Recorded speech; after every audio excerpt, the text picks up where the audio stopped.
Здравейте отново. Това ще е още една поредица от видеа.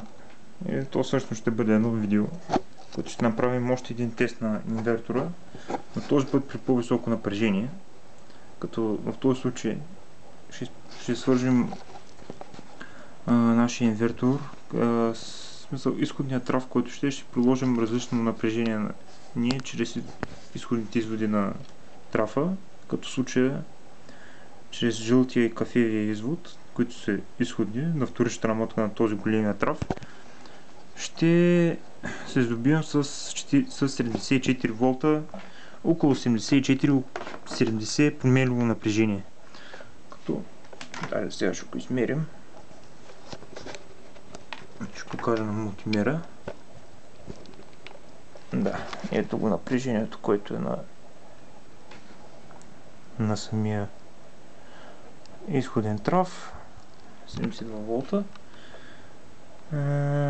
след което това напрежение ще бъде изправено и изгладено от същия блок и след това подадено вече към силовото захранване ще бъде пак изправено от модула и пак изгладено от тези два кондензатора, които са там в долното. Напрежението, което се получава след като това напрежение се изправи, около 100 волта, но лошото е, че тъй като има много, тук да кажем, има един диоден изправител, в самия модул има още един диоден изправител и второ вече, когато системата тръгне и напрежението започва да пада, то напрежението, което се получава в крайния случай на DC бъс шината е 90 волта, около 90-91 волта постоянно изправено напрежение. И в този случай, в този път в тази постановка е модифицирана и DC бъс шината. Този път тя е преправена така, че напрежение от 100 волта на DC бъс шината се възприема като нормалното, номинално такова, т.е. делите на напрежение преобразуват тези 100 волта на 3,5 волта, които се отчитат от MC3 фака като нормални номинално напрежение на DC бъс шината, т.е. 100 волта значи 100 волта на напрежение на шината считат за нормални.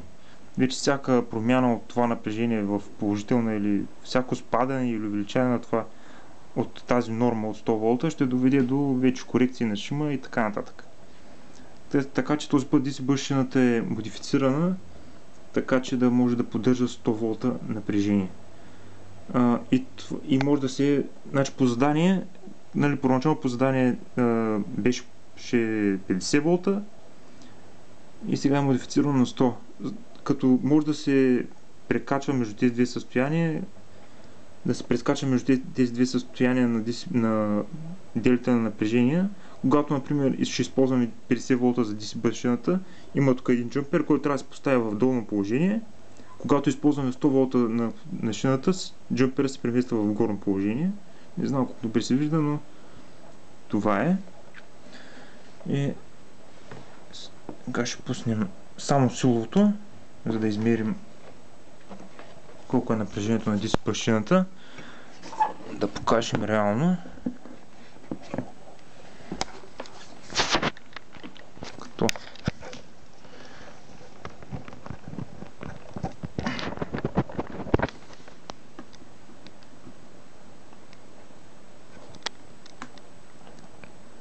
Да, ето го и напрежението на DC бъс шината. Това е 95, около 90-95 волта. Имах преди, че мултимера не е много точен. Горе-долу толкова се получава. Даже сега, тъй като имаме захранено силово,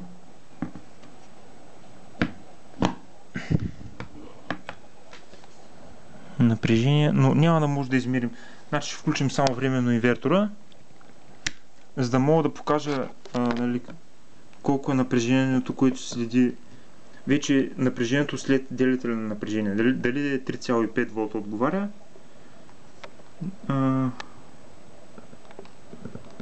Сега системата не е натоварена, не е включена. Просто е в статичен режим, не знам, в стендбай. Само да преместя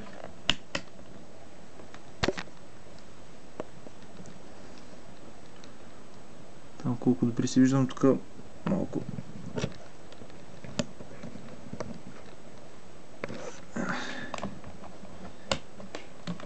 Така. Черният извод е на масата, червения е на АЦП-то, който е на MC3 фака на специализиран микроконтролер. Ето го напрежението, 3,28 волта. Постоянно, нормално е. Имай преди, че тук, нали, това, което казахме по-рано, че делително напрежение е направено за 100 волта, пък ние всъщност имаме около 90-95. Така че тази стойност е нормална, но е сравнително близка до 3,5. Този път в алгоритъма сме включили и минимално напреженовата защита е включена да е 30% под номиналното. Тоест всяка една стойност под това просто ще спре шума на изхода. Ако напрежението падне с 30% под номиналното или 30% под 100 волта, който ще реши да стане може би колко 70 волта или не знам точно колко, но така е зададено. Сега ние си имаме вече силово, но не сме пуснали да инвертира самия инвертор. Сега просто е в спрял режим.